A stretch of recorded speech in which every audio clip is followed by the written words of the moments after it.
solidarité, engagement, bénévolat, radio fidélité au cœur des assos.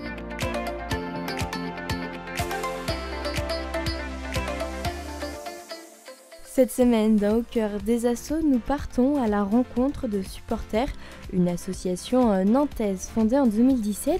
Sa mission, rendre le sport plus responsable en soutenant des initiatives sociales et environnementales. Bonjour Sylvain Landa, vous êtes président de l'association Supporter. Devenir président, c'était un choix personnel pour vous ?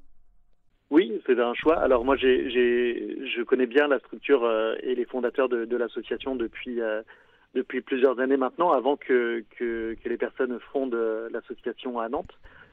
Donc j'avais déjà un œil sur l'association. Et quand on m'a demandé de prendre la présidence, c'était tout naturellement que j'ai répondu présent.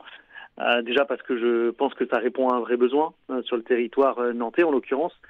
D'avoir une ressourcerie sportive, c'était quelque chose qui était assez inédit en France. Il y avait quelques projets en Île-de-France, mais très peu finalement dans les territoires.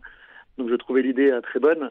Je savais aussi que c'était les collègues qui ont monté le projet et qui maintenant dirigent l'association. C'est aussi des personnes qui étaient très structurées et qui avaient déjà aussi pas mal d'expérience dans le sujet. Donc j'étais aussi en confiance par rapport au bien fondé de la structure.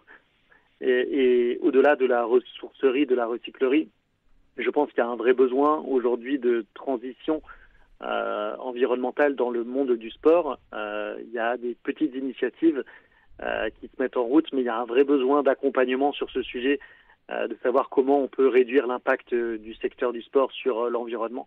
Et je crois qu'il y a une vraie expertise maintenant dans Supporter, donc je suis ravi aussi qu'on puisse contribuer à ces défis-là. Merci beaucoup d'avoir pris le temps. Ouais. Oui, très bien. D'avoir pris le temps pendant votre pause déjeuner d'avoir répondu à mon appel. Plaisir. Rendez-vous demain pour en apprendre davantage sur l'association. Nous serons à nouveau avec Sylvain Landa pour évoquer le rôle essentiel des clubs amateurs dans la transition vers un sport plus durable.